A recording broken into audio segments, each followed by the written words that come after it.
You need to surf the wave and understand where history is moving, be on the right side of history, and I always knew that what we're doing is on the right side of history. So that's where this confidence is coming from for me.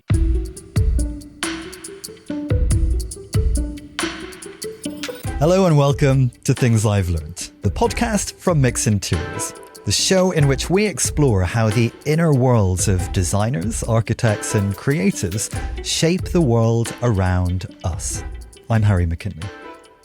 There's a phrase I enjoy: your utopia could be my dystopia. For me, it's an important way of framing design and architecture because it reminds me that there isn't one idea of the perfect product or space or building or even city, that we all view the world through a different lens. And someone's vision of progress, their vision of the future, could look very different to mine. One of the great questions of design then is, how do we chart a course to that future together? Across this season, I've been incredibly privileged to be in conversation with some of the creative industry's most accomplished names, exploring everything from the future of AI to the power of radical originality. But it feels fitting to round out this first season of Things I've Learned with one of design's boldest thinkers and most visionary leaders, Patrik Schumacher, principal of Zaha Hadid Architects. Patrik, you don't just imagine the future, you help create it. So tell me, what does your utopia look like? Well, I disagree, first of all, with the premise that it is wholly subjective. Yes, there might be different explicit recipes of how one reaches somewhere, but I think there's something which many of us share, that the city is, a machine which generates prosperity or contributes to a societal process which generates material freedom, prosperity, and people might not be aware what this requires, and their likes and dislikes might not align with what would deliver prosperity for all. So there would be therefore a discourse, not only I like this, you like that, but arguing what would be for the commonweal, what would be the city which generates the most prosperity for all. So my vision of that future prosperity engine, the city, to enhance that, is based on the idea of intensifying communication, bringing knowledge economy clusters together. That's where the prosperity is being generated. Even in agriculture, it's where, biotech innovations, all sort of tech innovations, the innovation potential of the technical systems by which we kind of reproduce our lives has been enormously increased. We can reprogram the robots, upload new software service apps. So the absorption of innovation is enormous. So we all need to get involved and it would pay to get involved, to do research, development, marketing, financing. And for that, we need to have much more intense form of communication than we used to need. And we should therefore live, work, entertain, and educate in the city, come together in mixed uses, in synergy clusters. And that means complexity, that means density, that means dynamism. We should learn to love that kind of metropolitan life and look and feel of a buzzing city life and be right in the midst of it. And that's the sensibility we need to acquire. And the architecture which fits into this will also be complex, continuously evolving. There's no complete symmetry, proportion, neither in the city shape nor in the individual architecture, because they keep networking with each other and accumulating and rewiring it to each other in a kind of dense matrix of interaction. And there are some examples of this, at least in terms of the dynamism and density, which is, for instance, the Square Mile, the financial center in London, where I think you feel it's very high value. It has new buildings popping up all the time. It retains its historical alleys and gems as well. Although architecturally, I still have my doubts. There are too many different styles which come into play currently. We should be more converging to something which is more compatible and has the ethos of having buildings resonate with each other, because the inhabitants and end users want to work with each other, and that should be expressed in the architecture. We're going to talk more about how design can change the world in just a moment, but before that, a word about our series partner.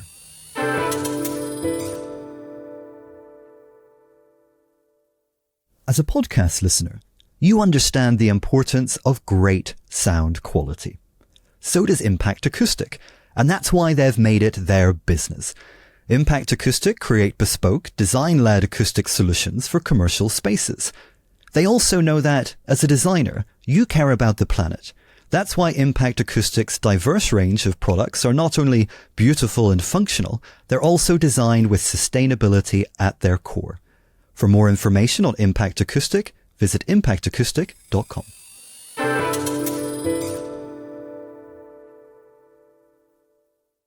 So, we're going to talk about success, failure, and design, Patrik. But before we go into our first chapter, I wanted to go back to that built environment. You have lots of big ideas there.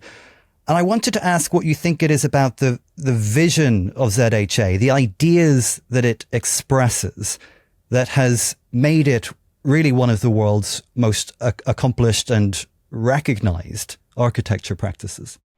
So I think the popularity comes through because I think our designs are original.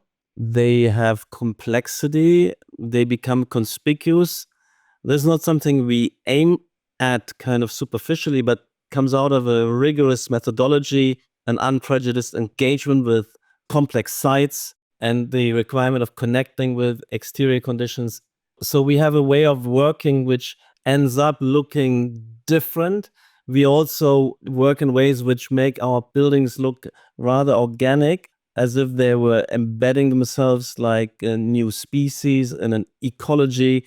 They affiliate, they have complexity, but also unity. So they're not just a collage of disparate elements, but we're trying to integrate, make transitions between spaces, soft transitions. So we're learning from, for instance, a landscape where are different features, mountains, rivers, various species of the flora and fauna. So there's a lot of algorithmic tools and facility to make these resonances, soft transitions. We also intersect spaces, and that gives a very kind of unique look and feel. But I think there's a sense of beauty because we recognize an integral organic whole where we trust that there's an underlying integral functioning. We learned that in appreciating nature. A tree is maybe complex, but it has poise, it recognizes gravity.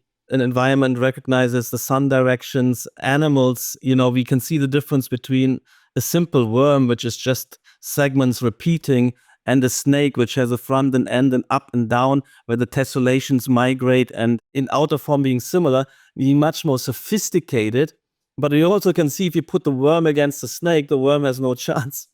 He's going to be kind of gobbled up instantly, and the kind of higher degree of organization and intricacy and integralness of a more complex organism also spells superiority of functioning.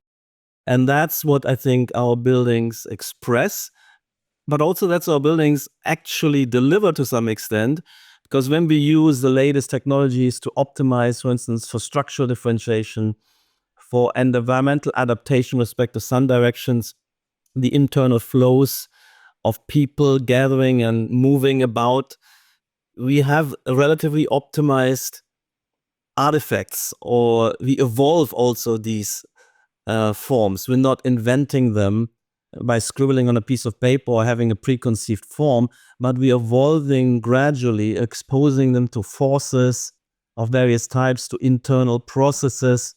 We also make a lot of tests about legibility and recognizability. Are the different parts of the building, do we see them distinct enough so we can select amongst them? Do we also perceive that they belong to one complex, but this complex is well embedded and affiliates with the surrounding buildings?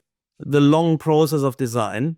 The design is, we're not shooting from the hip, and this kind of molding, shaping, and reshaping is like, that takes a year, sometimes 2 years to its final refinement, but quite a few weeks with many sifting to many options is like an evolutionary process. And the end result is we are finding and defining gradually and slowly a very well fitted form. And when you encounter such a form, you sense that something is going on, something you find curious and you trust. It's not something thrown together.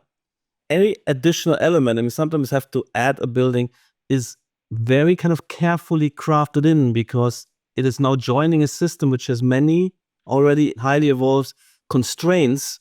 And when you add something, you have to kind of weave it in and work it in and allow it to participate in something. It's a bit like, when you throw a piece of garbage into the nature, it will stick out, and you do a few of those, your environment collapses into some kind of visual chaos, some kind of garbage spill. And that's what the city looks like, by the way. For the last 50 years, all we produce on a city scale is what I call garbage spill urbanization. We have also recipes how to overcome that, but we are doing it on a scale of a large urban complex where we have both the diversity and richness of variation, but also that kind of sense of organic integralness. That, I think, intuitively appeals. And that's why we are, by a huge kind of margin, the most popular architectural brand on the planet.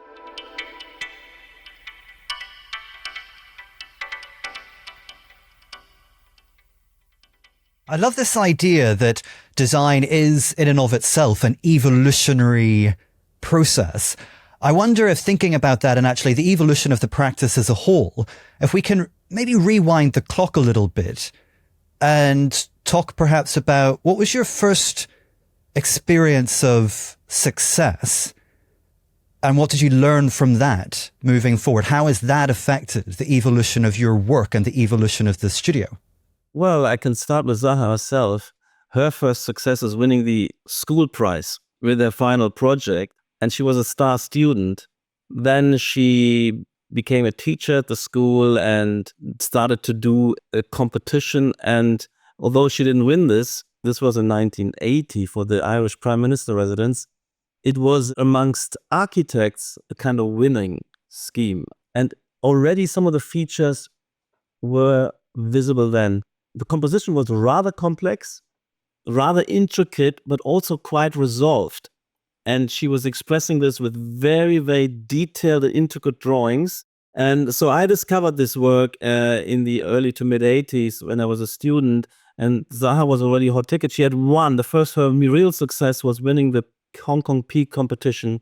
She had no studio. She was working from home with students at the AA, the Architectural Association School of Architecture, where she was teaching as a young teacher. And she was beating all the top league architects of the world who were all kind of trying to win this competition. And she was the winner. And wow, if you compare these projects now, her project feels much more contemporary. She was portending the future then. But it took a long time for the studio to take these ideas and sketches and visions. I was joining as a student still in the mid 80s or late 80s rather, and it took us another 10 years before we started to winning competitions so that a chance to be built. There were some smaller things in between. So for me, it was 10 years participation, and for her, it was nearly 20 years before the first successes started to show up. It's so interesting that you bring up Zaha and, of course, her formative role in shaping the practice. But for a very long time, it's been a shared vision. Now that Zaha is no longer with us, does it change how you think about success, your own success, the success of the practice, now that you're really leading in a singular way? When Zaha passed away, sadly, in 2016, we had matured a lot already, developed a lot of tools, and were geared up computationally. We had already established that we can build some of these complex buildings. And the last 8 years since, we've been just growing further and did more and larger projects still. But the big transformation was during her lifetime, and we worked and established the organization. So there was no big revolution and transformation since her passing, because it was a collaborative process and continues to be a collaborative process. Of course, we miss her dearly.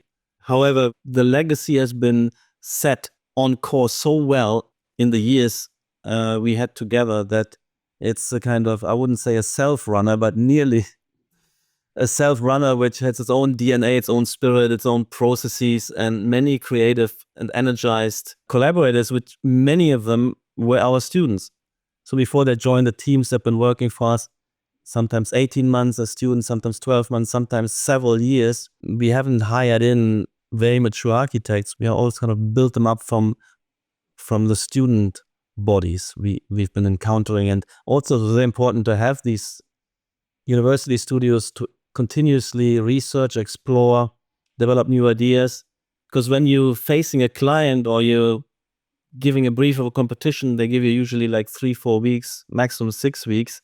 In that pace, it's hard to do really fundamental innovations. So for that, we use the university studios, and we had several of them. And there we can work on something for several years and then gradually bringing it into smaller projects, scaling up to larger projects. So by the time we're winning a project with some new ideas, we win these competitions after we've kind of explored and developed studies for 10 years. But that idea of new ideas and innovation, for me, that really feels that it is the legacy of Zaha Hadid, both a person and a practice. You've spoken before about this idea that bold thinking and risk-taking are actually really important in the world of architecture. Do you think they're fundamental to success? Absolutely. And I think you have to be patient. You have to show conviction. Throughout most of the 90s, we had a lot of setbacks and a lot of lost competitions. But we had persistent perseverance because we believed in what we could achieve. It was difficult at this time to visualize what we wanted to achieve. And towards the end of the 90s, when we upgraded our visualization tools and the software we were using became more sophisticated, we started to win these competitions. And then we kind of increased complexity further. That innovation is very, very important. There's also risk-taking clients who, and sometimes you can take more of a risk on a major cultural project where the kind of functionality isn't so tightly controlled like as it would be, let's say, in an office or in a mixed-use retail and residential and office environment, where it's more about an expression, a sensation. That's why sometimes we had these breakthroughs with cultural projects, with art projects, and you had also clients like, we didn't build a Guggenheim for Tom Prince, but a client like this who was challenging us and pushing us and wanting to do spectacular new visions of museums and structures. We need that. We need it on the client side. And also China was an arena where at the time when we entered China in the 2003, 2004, we won the Guangzhou Opera House, and then we found great clients like Soho China. They were bold entrepreneurs. They wanted to do something fresh and different. There was more boldness, and we didn't have the track record. And it was a discovery journey where we learned, they learned, the construction industry learned.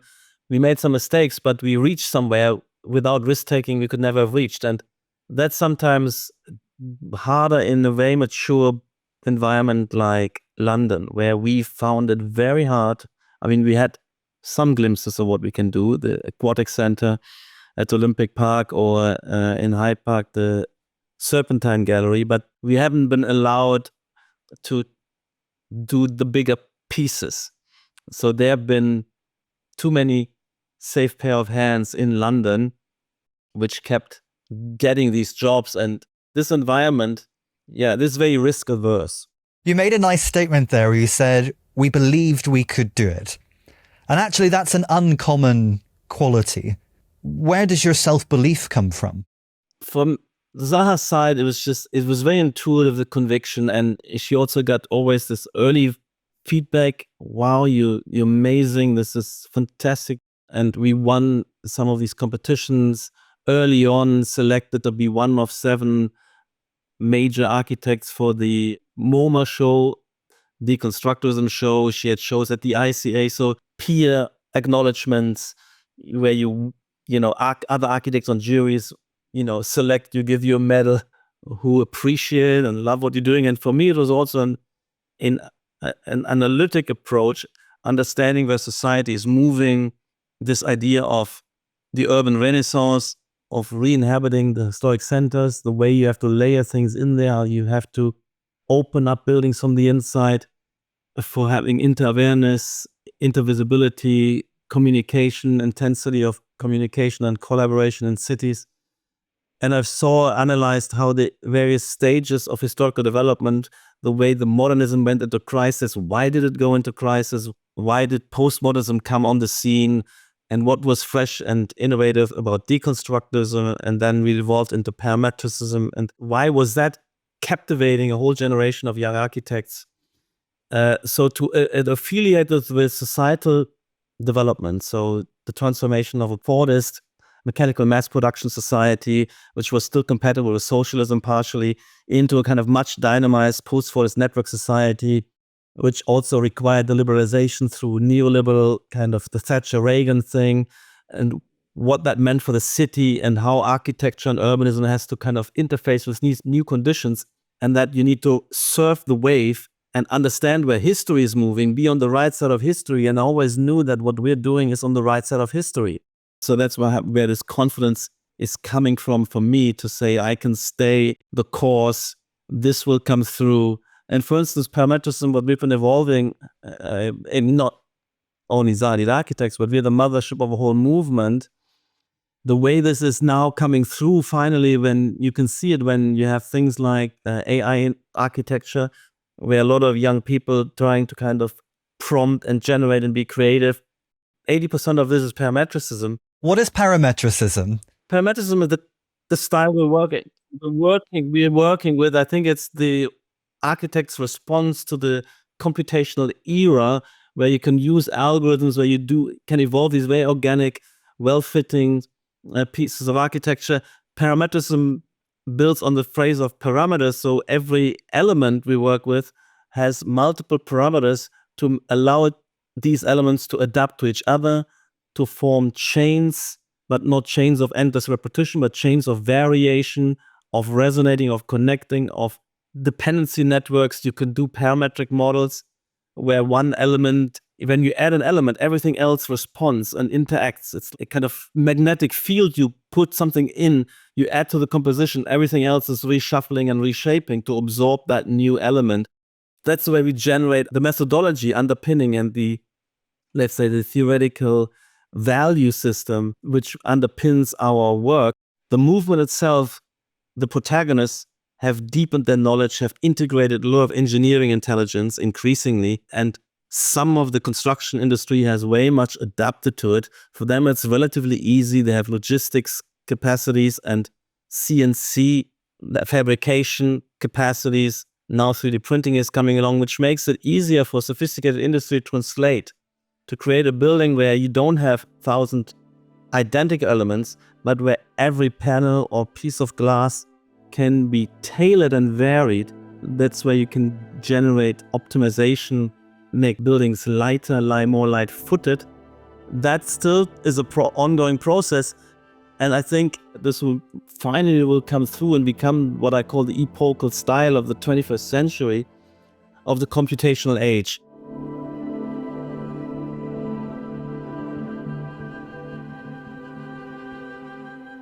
And you talk about being on the right side of history when it comes to architecture. So if we were going to move into a chapter on failure, how are our cities failing us?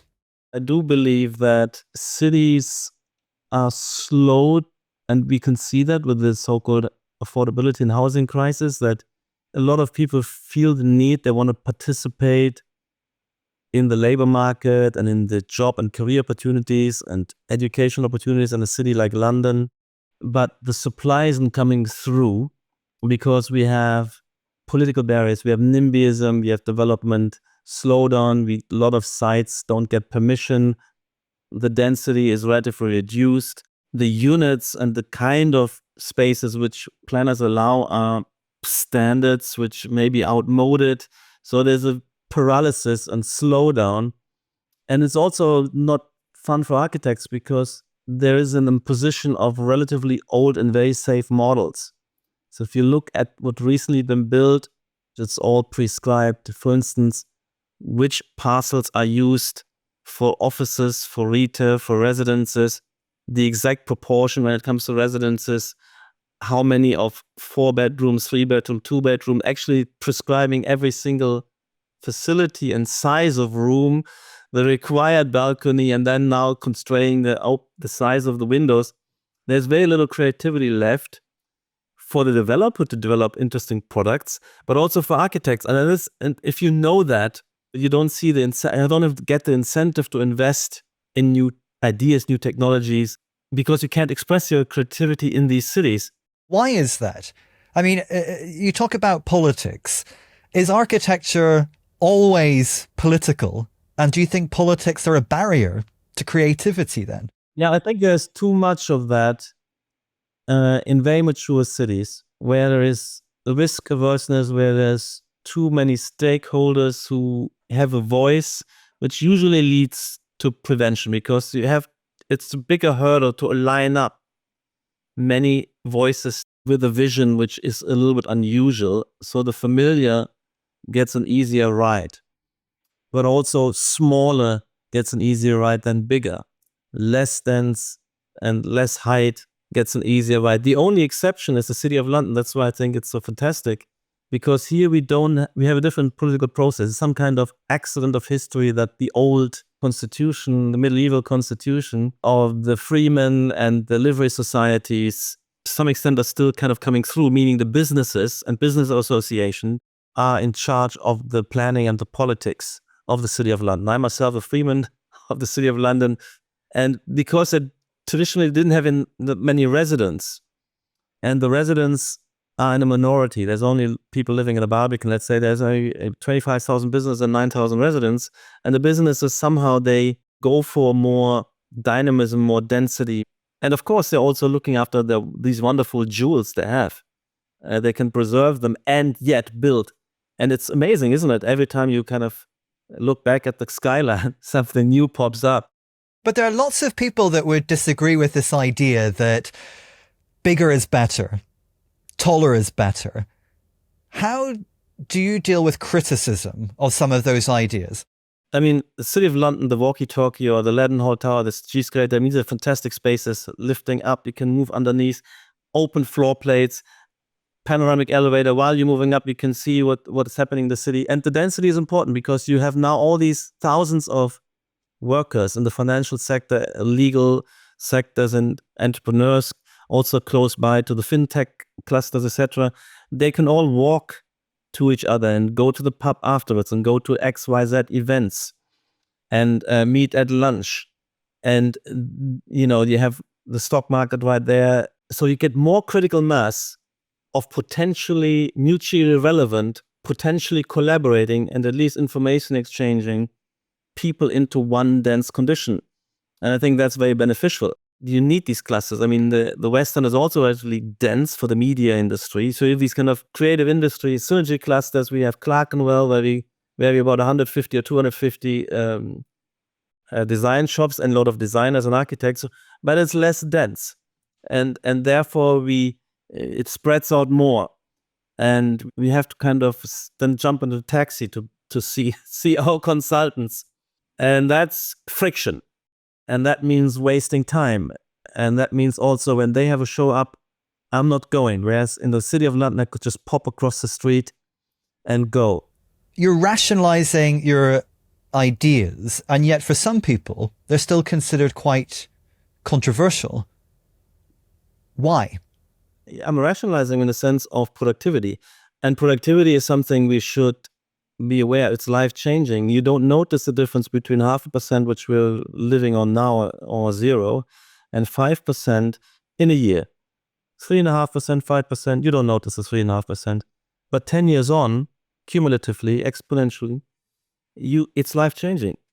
So it's a bit of a slow-cooked, frog sitting there, not noticing that potentials and the thrill of living through new dimension of prosperity is kind of leaking away from us. And that's a shame. I definitely see how much productivity gain we have made. And I think, isn't it wonderful if you're creative and productive and you can do more and there's progress? I think that's underestimated. So if some people think, well, but I simply love it to be a bit more quiet. They don't connect that up with them having the same standard of living 30 years on versus having double or triple, where they can then work half the time and have double of everything. that's necessarily bad for the planet because it is doubling value. It could be miniaturizing the elements. It could be also more light-footed. So I also think in terms of the greening, that's costly, and you need to be more productive to afford the greening and levels of comfort.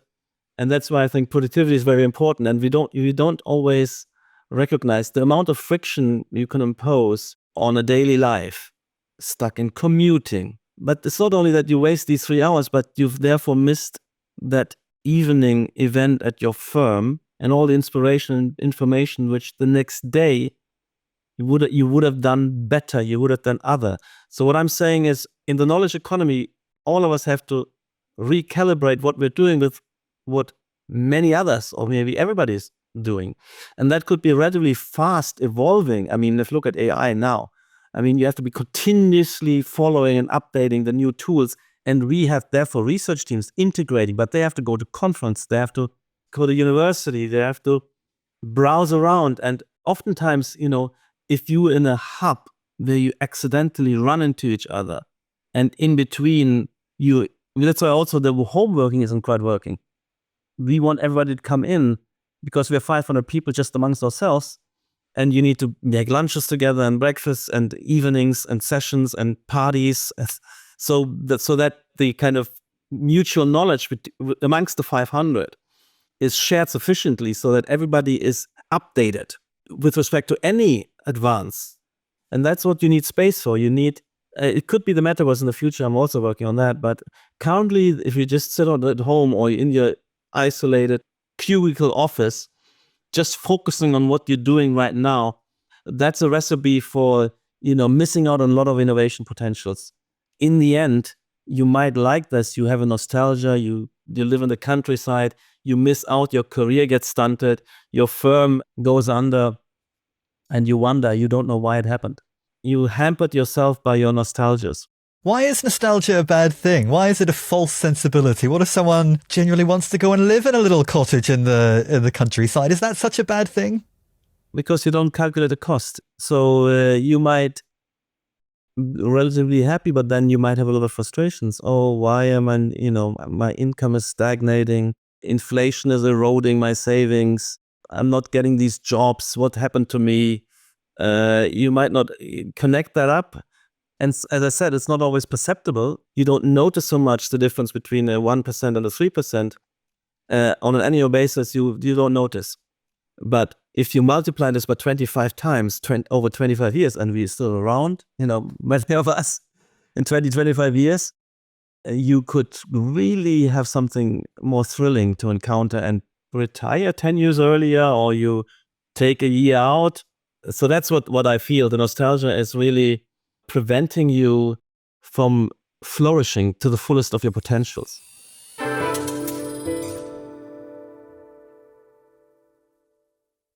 Mix Interiors is the leading platform for commercial interior design and architecture, in print and online.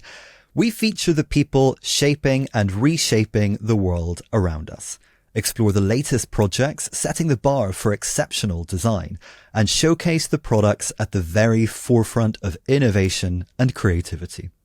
For more information on how to subscribe in print or to view the latest digital content, head to mixinteriors.com.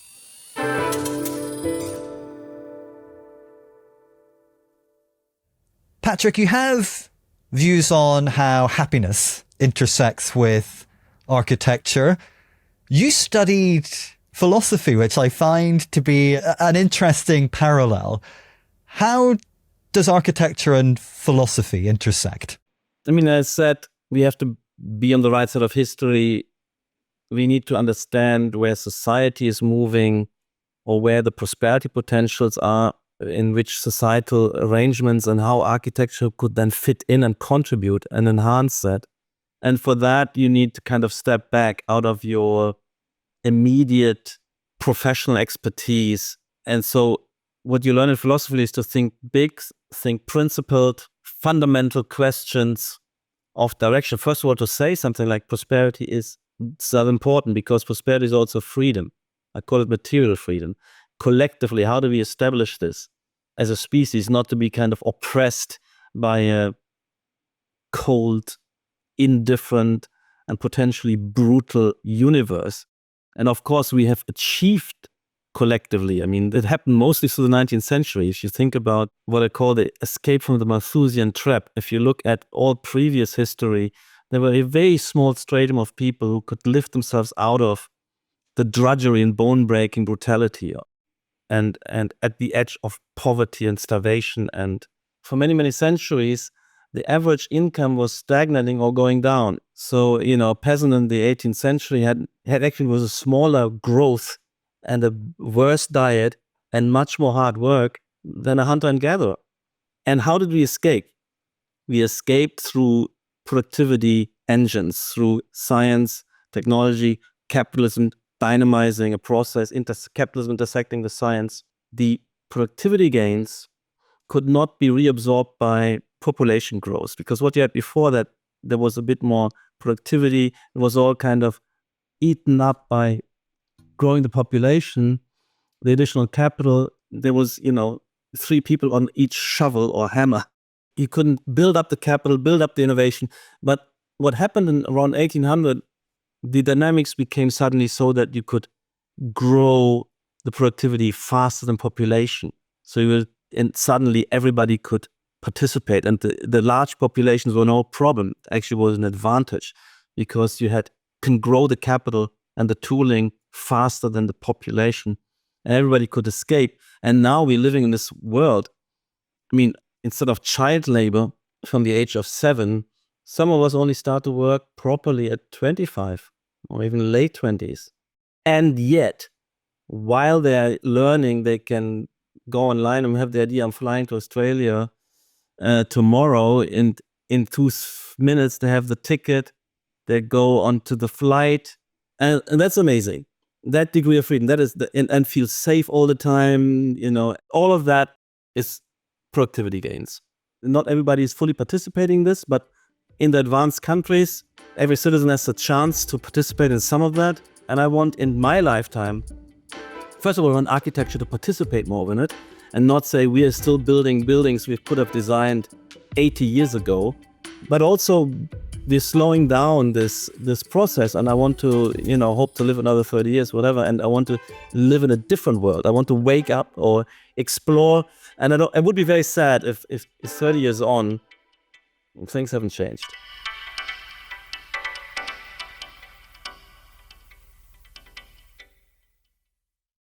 You're working towards the creation of a certain type of future. And I wanted to ask you, do you think all opinions are equal? In a way, it takes us full circle back to that introduction where I say we all have a different version of what the future might look like. Why is yours the right one? Well, because doesn't everybody want more for less?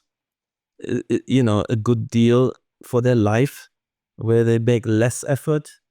And I think everybody wants that. And if you look at migration streams, it's clear what people value. They value prosperity, where they have life chances. I mean, this is a universal thing. It was really in creature comforts, but as well also this urge to create. There's the anthropology, which I'm talking about. I think it's not only me, this kind of sense of restlessness. Aren't we getting bored if we don't progress? I think partly why we have reached so far as a species is because we have this restlessness. We want to do more, we're never satisfied, and we also want to show off to each other or want glory and recognition. And in architecture, I just think we have ideas, and I love it when cities want to upgrade themselves, when mayors come to us and say, help us, and then they do a competition, or new countries, like Azerbaijan or something like Dubai, where the Arab world for the first time has a sensation. Wow, we are first world. We can do something fantastic which outshines London or something. And I love that sense of exploration, that thrill. And of course, maybe not everybody 100% agrees, but I think it touches a nerve with many and most people. And when you then also bring it down home to prosperity, in the sense that a more dignified retirement, where you don't have to now we're talking about winter fuel allowance, that we can't heat our homes for I don't know how much percentage of the pensioners is. I mean, nobody wants that. So that's why I'm focusing on prosperity, and it's insufficiently emphasized. Because yes, you want to redistribute and everybody wants to be part of it, but we need to generate these levels of prosperity. And I think architecture but it's also a thrill in itself. I mean, it's really also, I just wanted to be part of something which was self-transcending every decade. And the human project is a thrill. It's a story I want to live through. I'm curious about. And how boring would it be if I would time travel in 50 years and nothing has changed? And you said as architects, we have ideas. What is the biggest idea, the greatest idea that ZHA has given the world? Wow. Well, I mean, it's yet to come. It's yet to be delivered. So let's say there's a dream of a city, a dream of a building. And maybe I can try to tell you what it is. So first of all, it's the complexities. It's the effortlessness of bringing thousands of people into a process where they meet each other, exchange ideas. And this is shifting between intimate one-to-ones to smaller groups. You also want to be part of a larger group and feel the spirit of as somebody speaking to 500 people, and you're all kind of soaring, sense of collective pride. And for that, you need a very kind of intricate and complex environment. The architecture need to facilitate that. That's why you go into the building, you need to take a panoramic elevator to see what happens on all floors. Hey, I want to go there. Stop. Everything needs to become mutually transparent and be quickly accessible. That's why we need the density. We need the hollowing out of vistas into visibility. The thing is this. So there's this very, very vastly differentiated panoply of types of spaces, types of characters, types of personalities. We need to dress up. You can gauge a crowd. Well, this guy looks interesting. And you can see where people are coming from. So we need the design to self-design, so we find our potential collaborators in the crowd quickly, and also for the occasion, what you're emphasizing. And that is all design. What kind of space offers what kind of environment, what kind of people? You need to be able to see that. And for that, the built environment has to be speaking. It needs to be eloquent.